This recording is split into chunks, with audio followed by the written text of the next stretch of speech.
démarche a démarré depuis 2 ans, je crois bien. Ça a démarré avec le groupement mixte qui est qui est accompagné par l'ARD.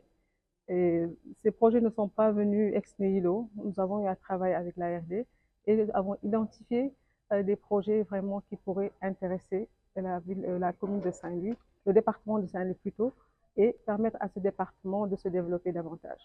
Et il s'agit de différents projets d'un montant de 2 000 milliards de francs CFA.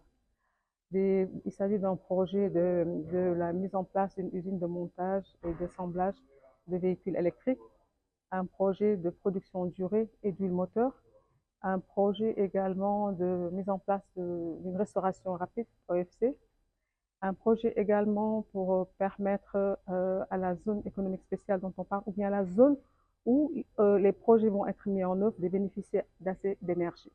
Un projet d'autonomisation énergétique pour à peu près 300 MW. Également un projet de production de remplissage de bonbonnes de gaz pour permettre également aux ménages de bénéficier rapidement de gaz. Nous savons que Saint-Louis a tous les atouts pour vraiment être un pôle de développement dont les autres pays, je ne parle même pas des autres régions, pourraient s'inspirer. Alors nous sommes dit, il est bon vraiment, avec le travail qu'on a eu à faire avec le groupement mixte, de pouvoir avancer sur les démarches qu'on avait démarrées. Et ces démarches sont en train de se matérialiser. Après, c'est à la sortie de cette table ronde, nous allons mettre en place un plan de travail qui nous permettra d'évoluer étape par étape sur chaque projet. Une rencontre qui nous a permis de prendre contact des projets présentés par la délégation coréenne, une panoplie d'une dizaine de projets, exactement 11 projets, qui vont contribuer à terme au développement économique et social, non seulement du département de Saint-Louis, mais qui aura un impact à l'échelle nationale. Et pour nous, groupe mixte du département de Saint-Louis, cela constitue une opportunité fondamentale pour la création d'emplois, mais aussi pour la croissance économique endogène à la zone. Et cela constitue pour nous une réelle opportunité que nous saluons. Et nous saluons en tout cas, disons, le partenariat développé par le Conseil mondial des investisseurs, mais aussi l'implication de l'ARD pour faciliter un petit peu la dynamique collaborative entre les différentes communes et les potentiels investisseurs qui sont attirés par la zone.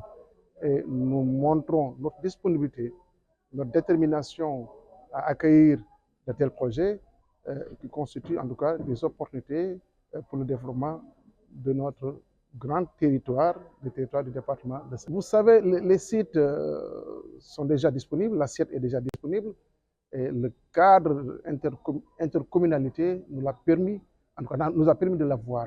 Vous savez, je prends l'exemple de Gandon, qui a beaucoup de réserves foncières, et en discussion, effectivement, la zone économique va se trouver au niveau de la commune de Gandon.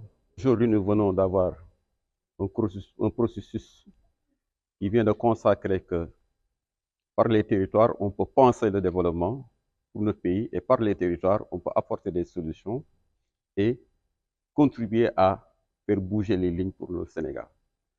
Et c'est là aujourd'hui, avec une impulsion d'une dynamique de coopération entre les collectivités territoriales de notre région, nous avons réussi à lever la barrière des limites foncières des collectivités territoriales.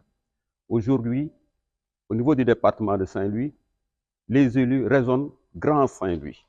Grand Saint-Louis entendu comme toute l'agglomération qui constitue un bassin de développement autour duquel tout le monde doit en tout cas coordonner et apporter sa pierre à l'édifice.